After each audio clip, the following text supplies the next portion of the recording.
Grâce, la miséricorde et la paix nous sont données de la part de Dieu le Père et de la part de Jésus-Christ, le Fils du Père, dans la communion du Saint-Esprit.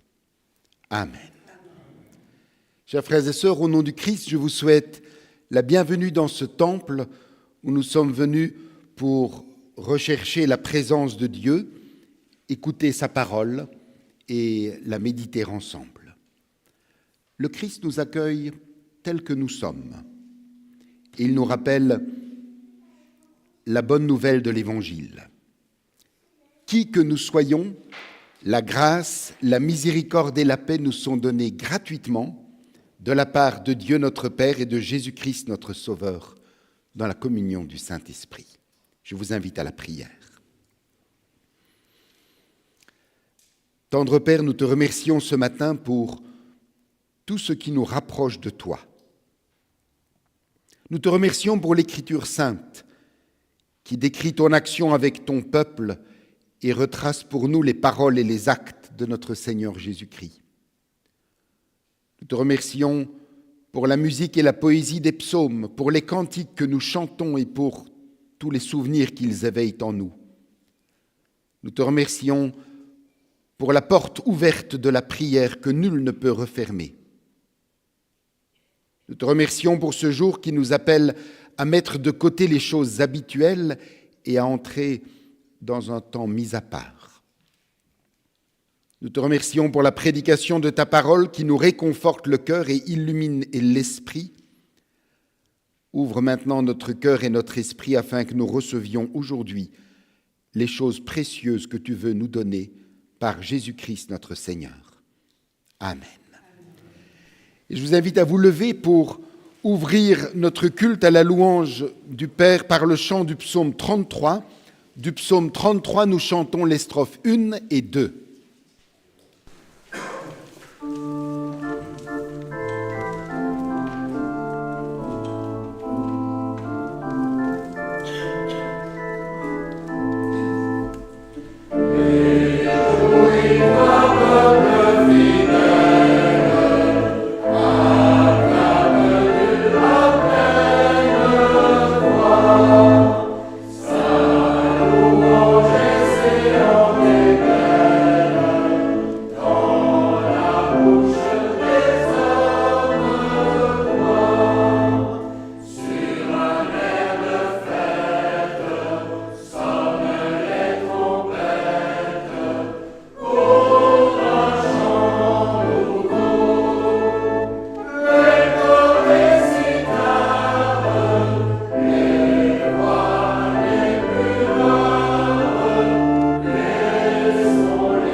Écoutons la loi d'amour de notre Père telle que Jésus lui-même l'a résumée. En l'écoutant, prenons le temps de réfléchir à sa volonté pour nous et à l'appel qu'il nous adresse pour vivre l'amour et la vérité. Que ces paroles puissent nourrir notre foi et orienter nos actions. Soyez miséricordieux, dit Jésus, comme votre Père est miséricordieux. Ne jugez pas, et vous ne serez pas jugés. Ne condamnez pas, et vous ne serez pas condamnés. Pardonnez, et l'on vous pardonnera. Pourquoi m'appelez-vous Seigneur, Seigneur, et ne faites-vous pas ce que je dis? Je vous donne un commandement nouveau, dit Jésus, aimez-vous les uns les autres comme je vous ai aimés. À l'amour que vous aurez les uns pour les autres, tous reconnaîtront que vous êtes mes disciples. Chers frères et sœurs, si nous comparons notre vie durant la semaine écoulée à la loi d'amour parfaite de notre Père, nos manquements, nos étroitesses, nos limites, nos erreurs apparaissent vite à nos yeux. C'est pourquoi, pour vivre dans la vérité, nous confessons maintenant humblement nos péchés à Dieu. Prions. Dieu d'amour, qui nous connaît et qui nous aime, nous reconnaissons devant toi avec douleur que nous ne t'aimons pas comme tu es digne d'être aimé. C'est souvent loin de toi que nous cherchons notre bonheur, et notre cœur est attaché de façon excessive au bien de ce monde. Seigneur, aie pitié et pardonne-nous pour l'amour de ton Fils. Change notre cœur, car nous ne pouvons le changer nous-mêmes, et accorde-nous la grâce d'une vie renouvelée par l'action de ton Esprit. Permets que nous puissions consoler et guérir là où nous avons méprisé et blessé, et veuille réparer toi-même les maux que nous avons causés et dont les conséquences sont hors de notre portée. Que ton amour nous pénètre et rayonne autour de nous pour la gloire de ton nom. Amen.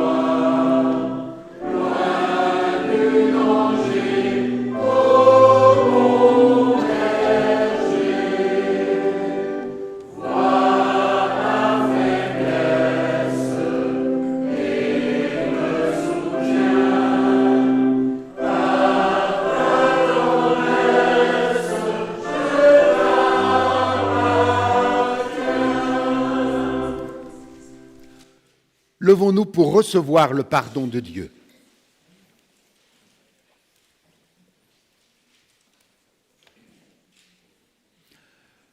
Jean le clame avec force dans son évangile, Dieu a tant aimé le monde qu'il a donné son Fils unique afin que quiconque croit en lui ne périsse pas, mais qu'il ait la vie éternelle.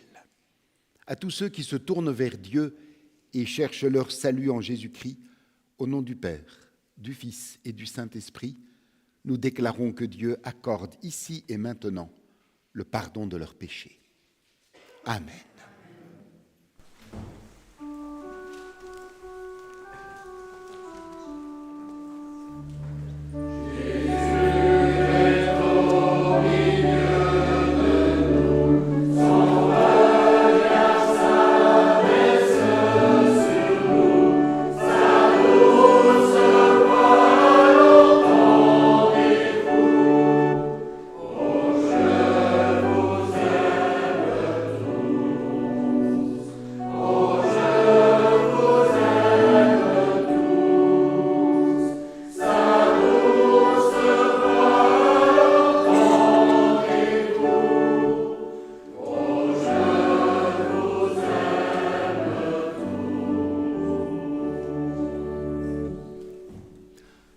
Dans la joie du pardon reçu, nous pouvons avec confiance dire ce qui constitue le cœur de notre foi. Nous croyons que le Père est amour. Il est source de vie, de force et de beauté. Tout ce qui vit dans l'univers est rempli de sa présence. Il donne un sens à notre vie et nous apprend à la respecter.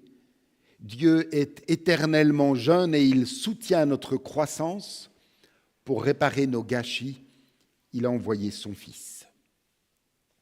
Nous croyons que le Fils est venu nous révéler l'amour.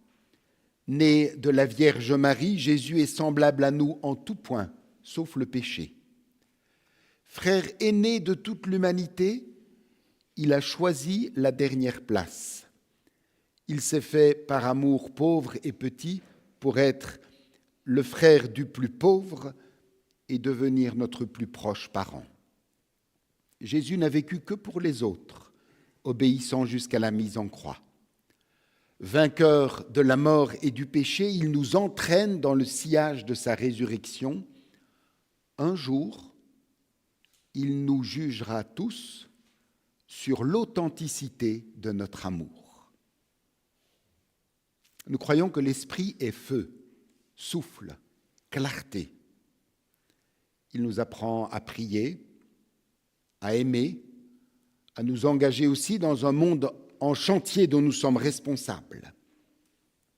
Nous croyons que l'Église est en marche, qu'elle se renouvelle, qu'elle annonce un évangile stimulant et cherche à ne devenir que service et accueil dans la fidélité au Christ. Nous croyons que nous sommes tous envoyés vers nos frères et nos sœurs pour témoigner de l'amour aujourd'hui et dans les siècles sans fin. C'est ce que nous croyons fermement. Amen.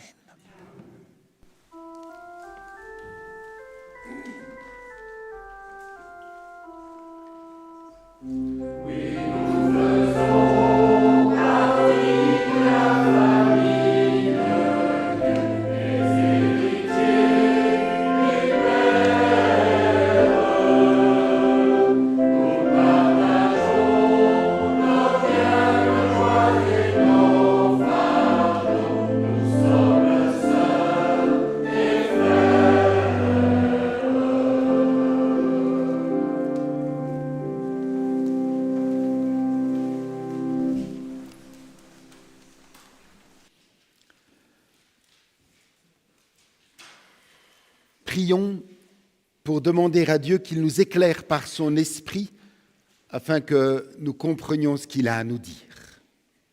Seigneur, nous voici devant toi pour entendre la parole que tu veux nous dire aujourd'hui. Permets que, dans les paroles humaines que nous allons entendre, nous puissions chacun entendre dans notre cœur la parole que tu veux nous adresser aujourd'hui à nous. Viens toi-même nous donner ton esprit afin que ces paroles puissent découler la nourriture spirituelle dont nous avons besoin pour avancer sur notre route vers ton royaume. Amen. Nous écouterons d'abord de la prophétie d'Ésaïe au chapitre 12, les versets 2 à 6. Ésaïe 12, à partir du verset 2. Voici le Dieu qui m'a sauvé. Je me sens en sécurité. Je n'ai plus peur, car ma force et mon chant, c'est le Seigneur. Il est mon sauveur. Avec joie, vous puiserez aux sources du salut. Ce jour-là, vous direz, louez le Seigneur. Dites bien haut qui est Dieu. Annoncez aux autres peuples quels sont ses exploits. Rappelez à tous quel grand nom est le sien. Célébrez le Seigneur par vos chants, car il fait de grandes choses. Faites-les connaître dans le monde entier. Population de Sion, manifeste ta joie, pousse des cris d'enthousiasme, car il est grand, celui qui est au milieu de toi, le Dieu d'Israël, qui est saint. Nous écouterons ensuite de la première épître de Jean, au chapitre 4, les versets 7 à 12. 1 Jean, chapitre 4, à partir du verset 7. Très chers amis, aimons-nous les uns les autres, car l'amour vient de Dieu. Toute personne qui aime est enfant de Dieu et connaît Dieu. Celui qui n'aime pas ne connaît pas Dieu, car Dieu est amour. Voici comment Dieu a manifesté son amour pour nous. Il a envoyé son Fils unique dans le monde, afin que nous ayons la vie par lui. Et voici en quoi consiste l'amour. Ce n'est pas nous qui avons aimé Dieu, mais c'est lui qui nous a aimés. Il a envoyé son Fils, qui s'est offert en sacrifice pour le pardon de nos péchés. Très chers amis, si c'est ainsi que Dieu nous a aimés, nous devons, nous aussi, nous aimer les uns les autres. Personne n'a jamais vu Dieu. Or, si nous nous aimons les uns les autres, Dieu demeure en nous et son amour se manifeste parfaitement en nous.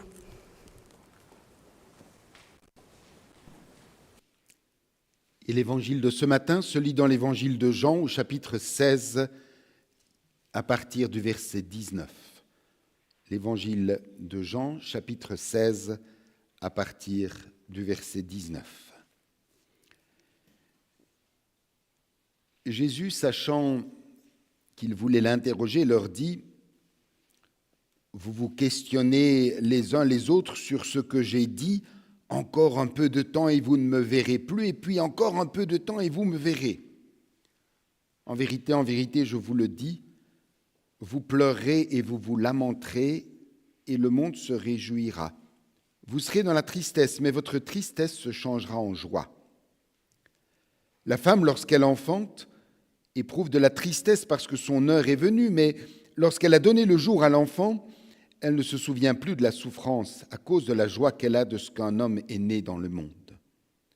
Vous donc aussi, vous êtes maintenant dans la tristesse, mais je vous reverrai et votre cœur se réjouira et nul ne vous ravira votre joie. Jésus dit: heureux ceux qui écoutent la parole de Dieu et qui la gardent. Amen. Et pour nous préparer à méditer ces textes, je vous invite à chanter du cantique 626, les strophes 1 et 2. Du cantique 626, nous chantons les 2 premières strophes.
Je vous invite maintenant à entrer dans un moment de prière silencieuse pour que chacun puisse en toute intimité offrir à Dieu son adoration, ses remerciements, ses prières.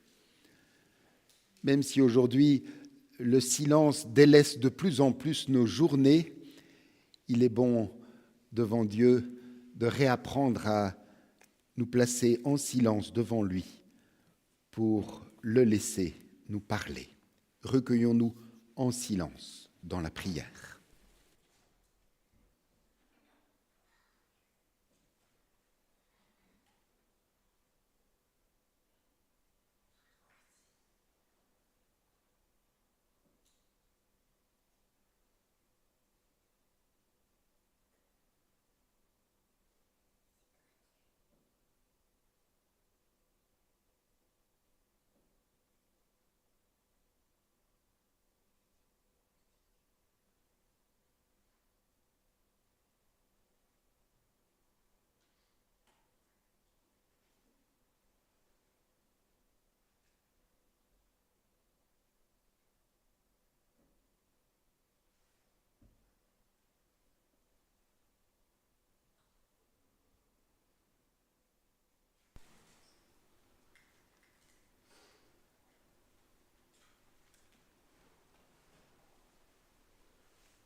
Père aimant, toi qui lis dans le secret des cœurs, reçois les prières qui, de nos cœurs, s'élèvent à toi.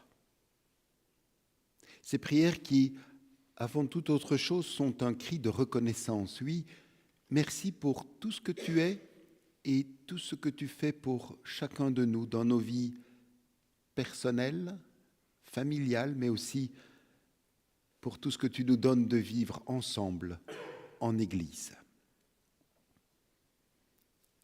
Merci Père pour ce rendez-vous que tu nous fixes semaine après semaine et par lequel tu nous invites à marquer une halte dans la course effrénée de nos journées pour tout simplement nous reposer, nous recentrer sur les choses qui comptent vraiment dans la vie et nous ressourcer ensemble à l'eau vive de ta parole. Merci Père aimant, parce que nous savons que tu nous unis aux frères et sœurs qui vivent ce culte avec nous à partir de chez eux. Tu nous unis aussi aux enfants qui sont à l'école du dimanche, aux moniteurs et monitrices qui en ont la responsabilité. Aide-nous à prendre toujours davantage conscience que c'est ensemble que nous vivons cette heure de culte à ta gloire. Père aimant, nous te confions tous ceux et toutes celles qui auraient aimé être avec nous ce matin, mais qui en ont été empêchés, quelle que soit la raison de leur empêchement. Sois avec chacun, nous t'en prions.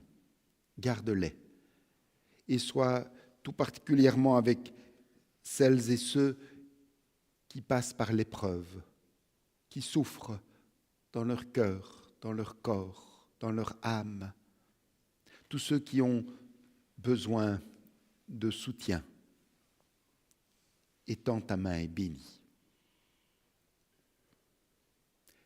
Père aimant, comme chaque dimanche, nous te prions si inlassablement pour tous ceux et toutes celles qui ont choisi de ne pas répondre à ton appel, qui ont décidé de vivre leur vie sans toi. Veuille, nous t'en prions, toucher leur cœur afin qu'ils puissent découvrir ou redécouvrir combien la vie peut prendre des couleurs neuves et du volume lorsqu'elle est vécue avec toi et pour toi.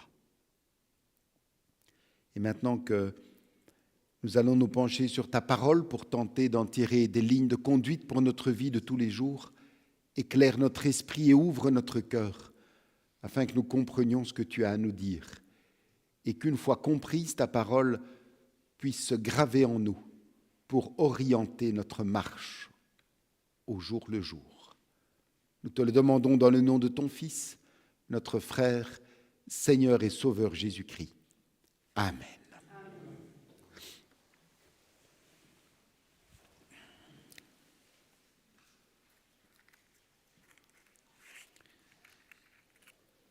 Attention, c'est encore une vieille boîte d'allumettes.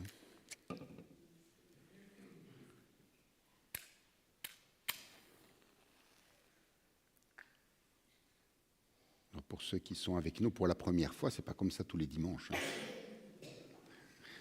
Voilà. Chers frères et sœurs, ce matin, je vous invite à regarder cette bougie allumée. Alors, en plein jour, elle semble inutile, sa lumière paraît bien faible, presque invisible, surtout quand il y a du soleil. Mais, quand la nuit tombe, c'est elle qui devient notre point de repère, notre réconfort, notre orientation. Cette petite flamme, on pourrait dire que c'est l'image de la foi, de cette confiance fragile mais tenace qui continue de brûler même dans les temps obscurs. Ce matin, la parole de Dieu nous rappelle que même quand tout semble incertain quand nous ne voyons pas de changement immédiat, il y a déjà une lumière allumée.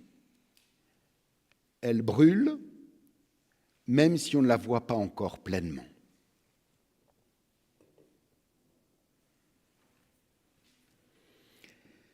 C'est le cri de confiance que pousse le prophète Ésaïe, que nous retiendrons ce matin, chapitre 12, verset 2, là où il dit « Voici le Dieu qui m'a sauvé, j'ai confiance, je n'ai plus peur. Oui, ma force, c'est le Seigneur, il est mon sauveur. » J'ai confiance, je n'ai plus peur. Confiance et peur, deux réalités mêlées dans nos vies quotidiennes. Et elles ont aussi traversé le cœur des disciples. Lorsque Jésus tente de les préparer à son départ, il sait combien leur peine sera grande, mais il leur affirme que leur tristesse se changera en joie à son retour. Oui, je vous le déclare, c'est la vérité, dit Jésus, vous serez dans la peine, mais votre peine se changera en joie. Et nous l'avons entendu dans la lecture de ce matin, les disciples s'interrogent, quel sera donc le délai entre le départ de Jésus et son retour sur terre? La réponse de Jésus est pour le moins surprenante. En 7 versets, il répète 7 fois la même parole encourageante. 7 fois, il dit « d'ici peu, dans peu de temps ». On peut dire qu'il insiste, il martèle pour, non pas pour fixer une date, mais pour graver une certitude. Car dans la bouche de Jésus, ces expressions ne désignent pas un moment sur l'horloge, mais plutôt une invitation à lire le temps autrement. Jésus ne nous donne pas un horaire, il nous donne une intensité. Alors oui, la montre mesure le temps, mais la montre ne me dira pas ce que je peux faire pendant ce temps. Jésus, lui, nous invite à habiter le temps d'absence avec confiance, dans une attente active, vigilante, féconde. En disant « d'ici peu, je reviendrai », Jésus veut nous faire entendre que le temps présent porte une urgence. On pourrait dire que chaque instant de notre vie est un présent, dans les deux sens du terme présent, est un présent aujourd'hui et est un présent cadeau. Cadeau à accueillir, mais aussi un élan à offrir. Chaque instant est un présent, une occasion qui ne se représentera peut-être jamais. Ce temps de l'urgence offre la possibilité unique de donner de la consistance, de l'épaisseur à nos paroles, à nos gestes, à nos choix. Comment ? En nous posant cette simple question, comment vais-je aujourd'hui faire brûler la flamme de l'Évangile pour faire la différence? Si nous regardons à nouveau cette flamme,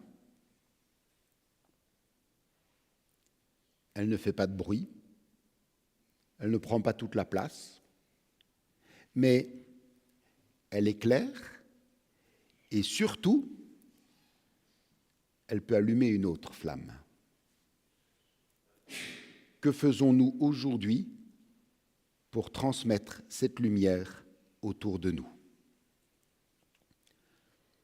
Et Jésus continue pour apaiser ses disciples en recourant à une image que chacun peut comprendre, et les mères de manière plus intime encore, l'image de la femme qui accouche.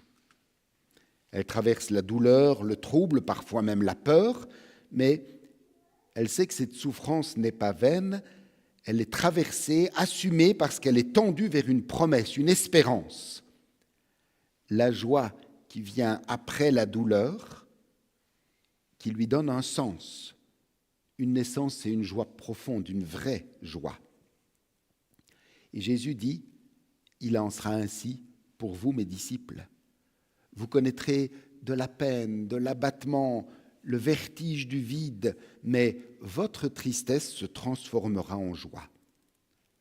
À la résurrection, ils découvriront une joie plus profonde encore, la joie de comprendre qu'ils sont du côté de la lumière, que Dieu ne les abandonne pas et qu'il demeure envers et contre tout le maître de l'histoire. Chers frères et sœurs, voilà ce que Jésus a dit à ses disciples lorsqu'il était encore sur terre. Mais aujourd'hui, qu'en est-il pour nous ? Où en sommes-nous dans ce temps qui s'étire entre sa promesse, lorsqu'il est retourné auprès du Père, et son retour à la fin de l'histoire ? Alors nous le savons, Jésus est déjà mort et ressuscité, il est déjà monté auprès du Père, il a déjà envoyé son esprit, et aujourd'hui, il est là, au milieu de nous. Il partage nos joies, nos peines, nos silences, il marche avec nous. Et pourtant, aujourd'hui encore, comme les disciples jadis, il nous arrive d'avoir peur. Il nous arrive d'être gagnés par la tristesse, de nous sentir noyés sous les inquiétudes. Mais nous savons que nous ne traversons pas seuls ces nuits intérieures. Le Christ ressuscité est là. Il est à nos côtés pour nous soutenir, pour nous relever. Quelles que soient les circonstances, quelles que soient les épreuves, une promesse nous habite, nous ne sommes pas seuls. Nous pouvons faire nôtres les paroles du prophète. Je cite, « Voici le Dieu qui m'a sauvé, j'ai confiance, je n'ai plus peur.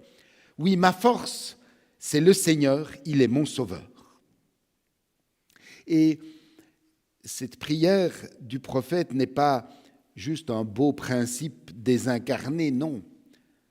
Ce sont les mots qui sont prononcés par un peuple qui est en exil, un peuple qui est déporté, réduit à l'esclavage, plongé dans la fournaise de l'épreuve. Et pourtant, cette réalité sombre qu'il vit n'aura pas le dernier mot. Après un temps d'abattement, le peuple se relève. Et prêtons attention, parce que c'est essentiel, bien qu'en apparence, rien ne change encore dans sa situation, bien qu'en apparence, rien ne change encore, il proclame déjà sa délivrance à venir. Il ose chanter la libération alors qu'il est encore dans les chaînes. Il déclare « Dieu m'a sauvé, je n'ai plus peur ». Chers frères et sœurs, voilà la puissance de la foi. Croire avant de voir, faire confiance avant d'avoir des preuves.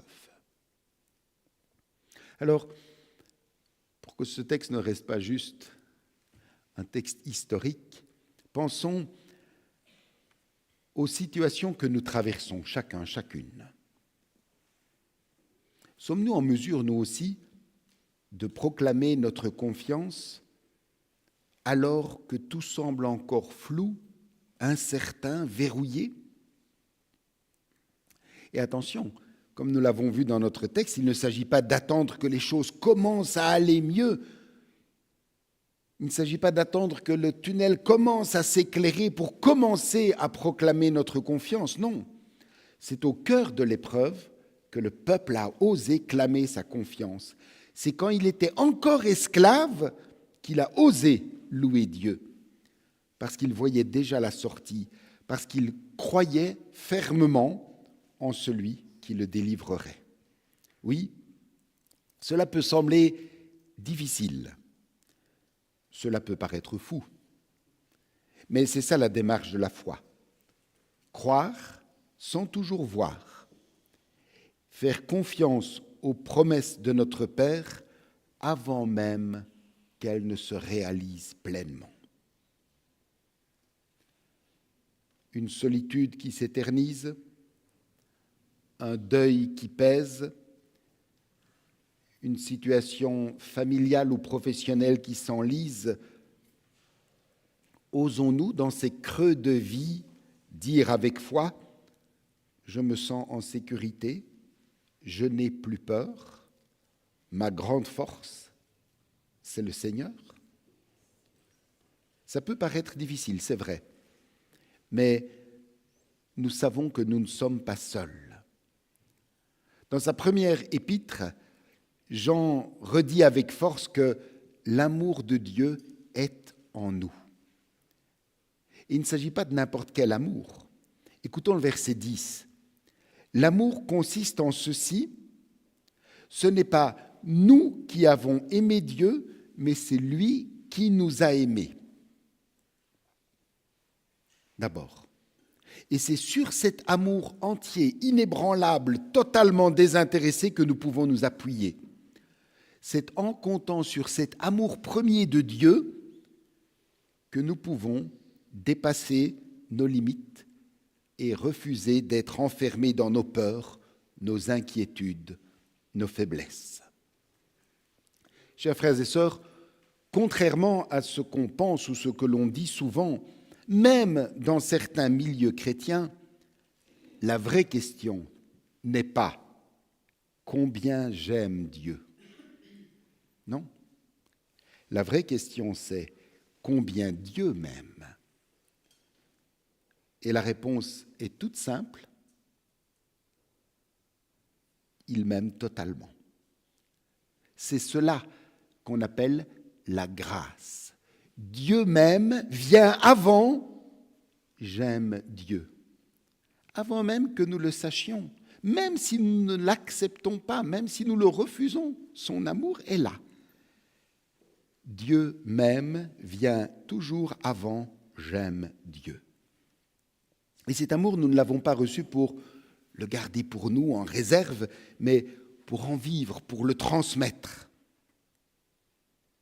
Pourquoi ? Jean nous le dit au verset 12, il dit « Personne n'a jamais vu Dieu ». On est d'accord avec lui. Personne n'a jamais vu Dieu. Or, poursuit-il, si nous nous aimons les uns les autres, Dieu demeure en nous et son amour se manifeste parfaitement en nous. C'est fort, ce qui nous est dit ici. Dieu est amour, Dieu aime encore aujourd'hui, en 2025, et c'est là que ça devient très fort, c'est à travers nous que son amour cherche à se rendre visible. Jean parle ici d'un authentique amour en action. Un amour qui ne s'est pas arrêté sur la croix, mais un amour qui circule, qui se transmet, qui se transforme. Un amour qui agit encore, maintenant. Jean dit ici quelque chose d'étonnant, je serais même tenté de dire quelque chose de détonnant. Je le cite, « Si nous nous aimons les uns les autres, Dieu demeure en nous et, ajoute Jean, il ose dire, son amour est parfait en nous. » C'est quand même très fort comme affirmation.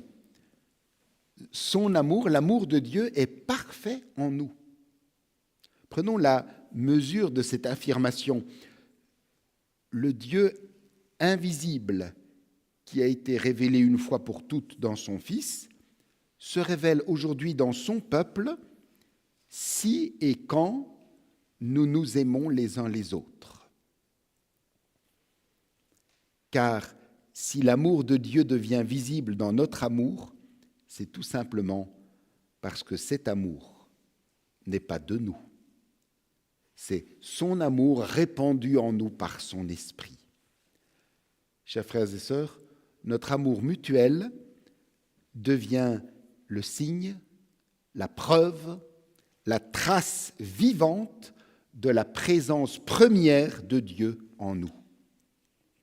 L'amour de Dieu devient lisible, tangible, audible dans l'amour que nous vivons ensemble. Chers frères et sœurs, oui, aimer comme Dieu nous aime semble impossible. Mais une chose nous encourage profondément. Nous l'avons déjà vu, nous ne sommes pas seuls pour relever ce défi. Le Seigneur est notre force aujourd'hui, dans les circonstances concrètes et parfois rugueuses de notre vie. N'oublions pas que chaque instant présent est un moment donné, un terrain fertile pour que son amour rayonne, une occasion unique qui ne se représentera plus. La conscience de ce temps de l'urgence nous pousse à donner de la consistance et de l'épaisseur à chacune de nos paroles, à chacun de nos gestes, à chacune de nos décisions. Avançons donc confiants, pas à pas, dans la paix qui rassure, dans la joie qui réchauffe, dans l'espérance qui soulève les montagnes.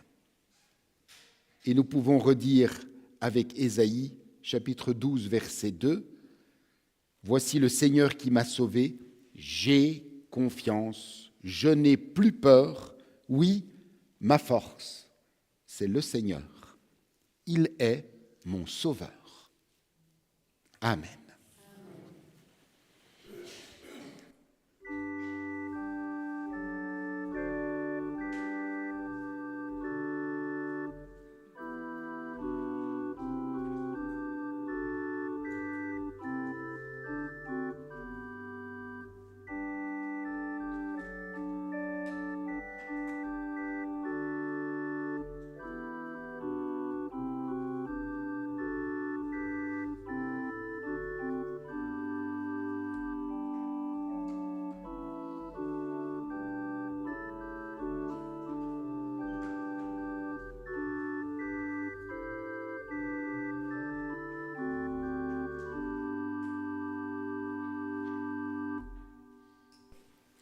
C'est le moment des annonces.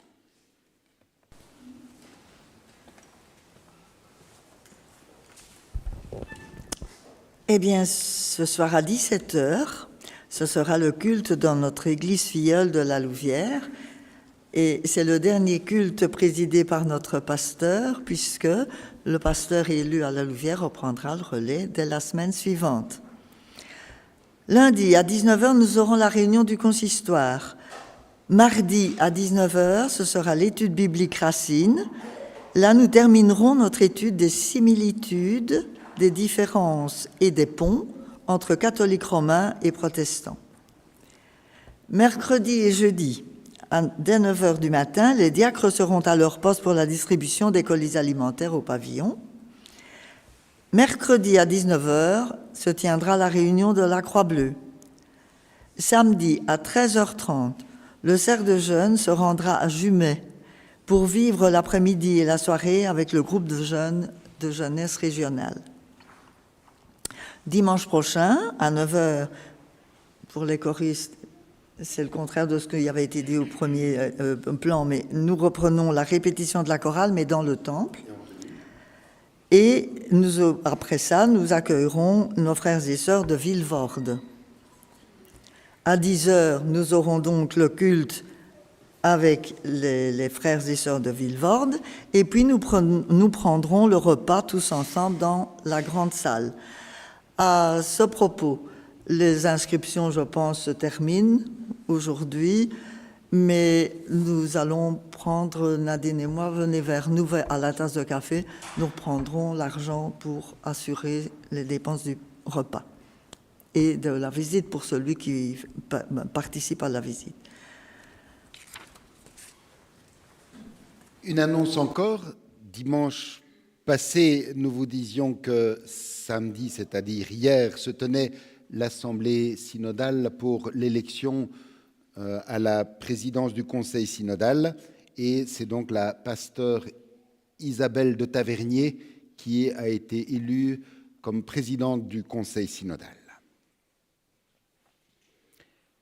L'apôtre Paul disait à ses frères et sœurs de la paroisse de Corinthe que chacun donne ce qu'il a décidé dans son cœur, non pas à regret ou par obligation, car Dieu aime celui qui donne avec joie. Pendant que notre offrande sera recueillie, nous chanterons du cantique 621 les trois premières strophes du cantique 621.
Unissons-nous dans la prière d'intercession.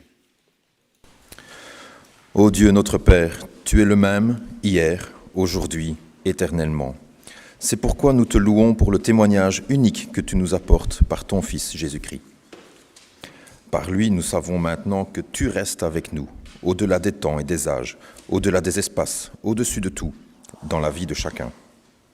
C'est pourquoi nous déposons devant toi les soucis, les questions et les détresses de tous. Souviens-toi de tous ceux qui sont aux prises avec des difficultés. Console et réconforte tous les affligés, tous les malades du corps et de l'âme, tous ceux qui sont privés du secours humain, tous ceux qui souffrent injustement dans un monde inhospitalier. Souviens-toi des membres de nos familles, au près et au loin, et sois auprès de ceux qui n'ont pas de famille. Suscite, nous t'en prions, des témoins joyeux et courageux, et donne-nous d'être porteurs de paix, d'amour et d'espérance. Par Jésus-Christ, notre Seigneur. Amen. Je vous invite à vous lever, élevons nos cœurs vers le Seigneur.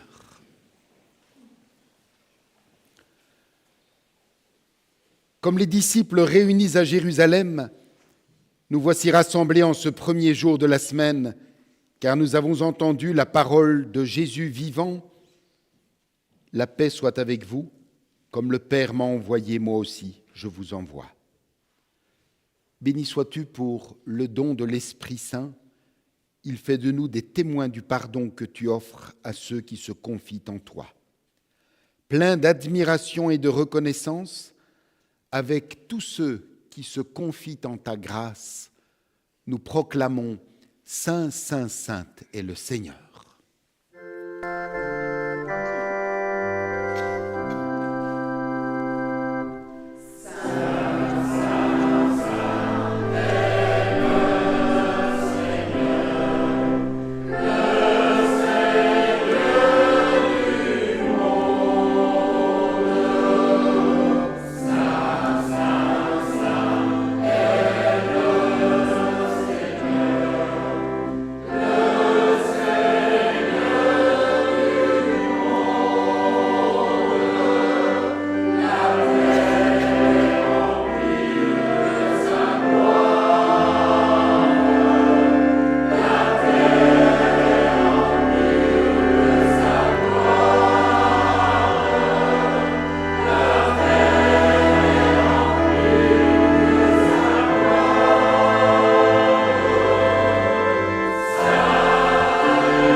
écoutons comment notre Seigneur Jésus-Christ a institué ce repas auquel nous aurons part. Dans la nuit où il fut livré, Jésus prit du pain et après avoir rendu grâce, il le rompit, le donna à ses disciples en disant « Prenez, mangez, ceci est mon corps qui est donné pour vous, faites ceci en mémoire de moi. » De même, après le souper, Jésus prit la coupe et après avoir rendu grâce, il la leur donna en disant « Buvez-en tous, ceci est mon sang, le sang de l'alliance nouvelle répandu pour vous en rémission des péchés, faites ceci en mémoire de moi.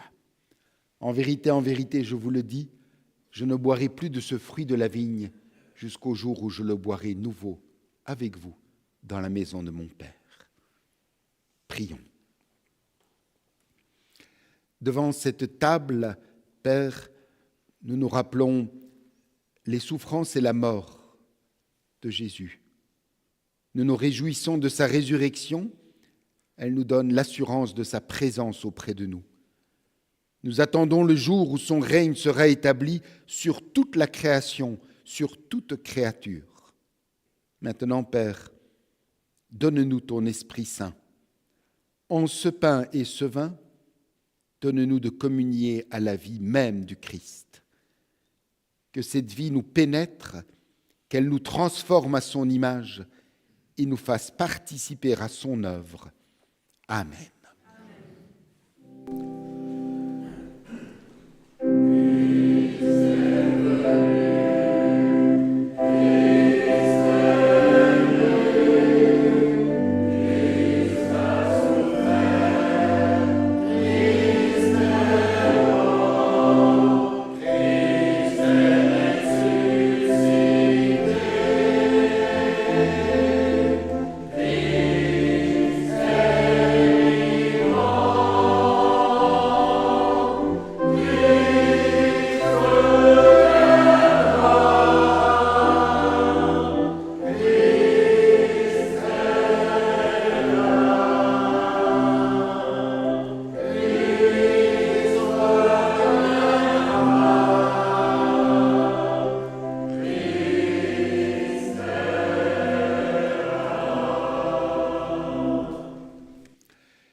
Jésus dit « Venez à moi, vous tous qui êtes fatigués de porter un lourd fardeau, et je vous donnerai du repos. » Chers frères et sœurs, en nous approchant de la table du Seigneur, souvenons-nous que notre place autour de celle-ci n'est possible que parce que nous reconnaissons notre indignité et que nous comptons sur sa grâce infinie. Venez, dit le Seigneur, car tout est prêt. Et j'invite ceux qui sont au deuxième rang à se mettre là, ainsi que ceux-là.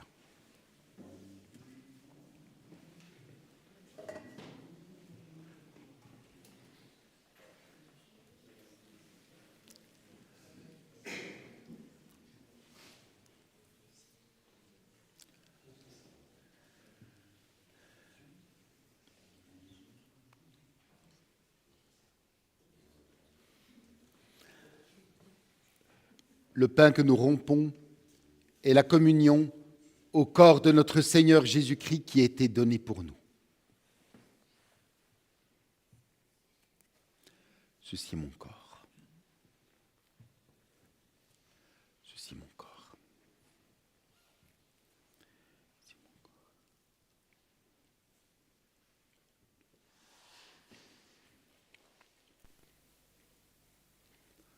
Lorsque nous recevons le pain, nous communions d'emblée, et lorsque nous recevons la coupe, nous la gardons en main pour pouvoir communier ensemble.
La coupe de la nouvelle alliance pour laquelle nous rendons grâce est la communion au sang de notre Seigneur Jésus-Christ qui a été versé pour nous. Buvez-en tous, nous dit Jésus.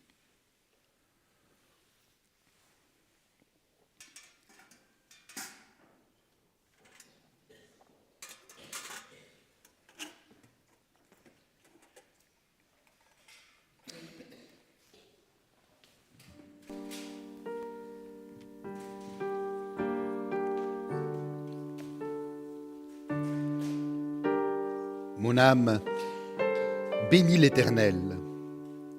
Que tout ce qui est en moi bénisse son saint nom. Mon âme, bénis l'Éternel et n'oublie aucun de ses bienfaits. C'est lui qui pardonne toutes tes iniquités, qui guérit toutes tes maladies. C'est lui qui te délivre de la fosse, qui te couronne de bonté et de miséricorde. C'est lui qui rassasie de bien ta vieillesse, qui te fait rajeunir comme l'aigle. L'homme, ses jours sont comme l'herbe. Il fleurit comme la fleur des champs. Lorsqu'un vent passe sur elle, elle n'est plus, et le lieu qu'elle occupait ne la reconnaît plus. Mais la bonté de l'Éternel dure à jamais pour ceux qui le craignent, et sa miséricorde pour les enfants de leurs enfants, pour ceux qui gardent son alliance et se souviennent de ses commandements, afin de les accomplir. Mon âme, bénis l'Éternel, que tout ce qui est en moi bénisse son saint nom.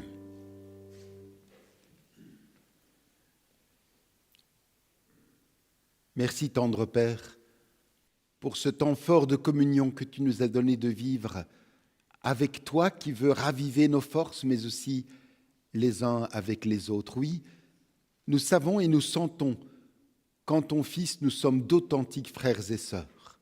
Aide-nous à vivre toujours davantage cette communion fraternelle afin qu'elle puisse rayonner autour de nous la joie de t'appartenir. Père, nous te demandons de préparer toi-même chacun de nous pour les jours de cette semaine qui s'ouvre. Donne-nous d'y vivre chaque moment comme un moment à habiter, un moment important. Aide-nous à nous souvenir que nous ne sommes pas seuls, mais que tu es avec nous. C'est la grâce que nous te demandons dans le nom de ton Fils, qui nous a appris à t'appeler Père et à te dire d'une même voix, en nous donnant la main en signe d'unité. Notre Père, qui es aux cieux, que ton nom soit sanctifié, que ton règne vienne, que ta volonté soit faite sur la terre comme au ciel. Donne-nous aujourd'hui notre pain de ce jour. Pardonne-nous nos offenses, comme nous pardonnons aussi à ceux qui nous ont offensés. Et ne nous soumets pas à la tentation, mais délivre-nous du mal, car c'est à toi qu'appartiennent le règne, la puissance et la gloire, au siècle des siècles. Amen.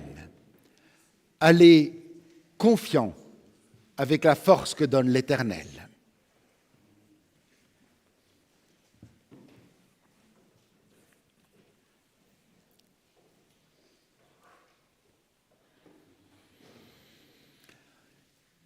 Écoutons l'exhortation et recevons la bénédiction de la part de notre Dieu.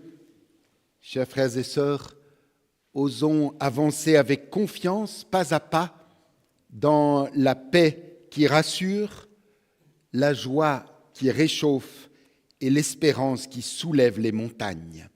Osons dire, quelle que soit la situation qui soit la nôtre aujourd'hui, osons dire avec Ésaïe, « Voici le Dieu qui m'a sauvé, j'ai confiance, je n'ai plus peur. Oui, ma force, c'est le Seigneur, il est mon sauveur. »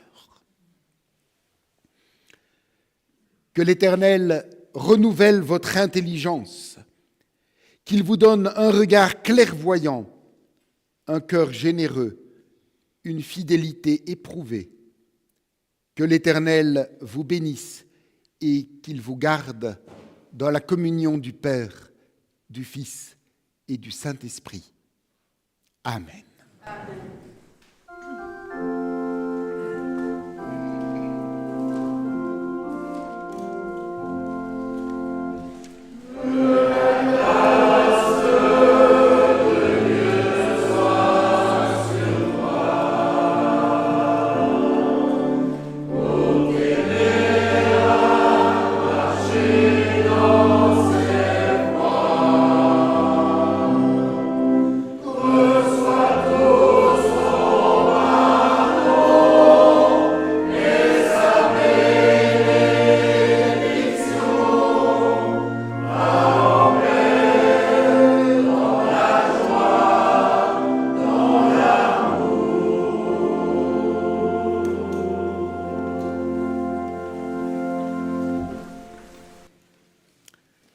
Voilà, comme nous le faisons chaque dimanche en notre nom à tous et aussi au nom des enfants qui sont à l'école du dimanche et moniteurs qui sont avec eux, nous souhaitons à ceux qui ont vécu ce culte avec nous à partir de chez eux un dimanche et une semaine bénie. À bientôt. Et pour nous qui sommes ici,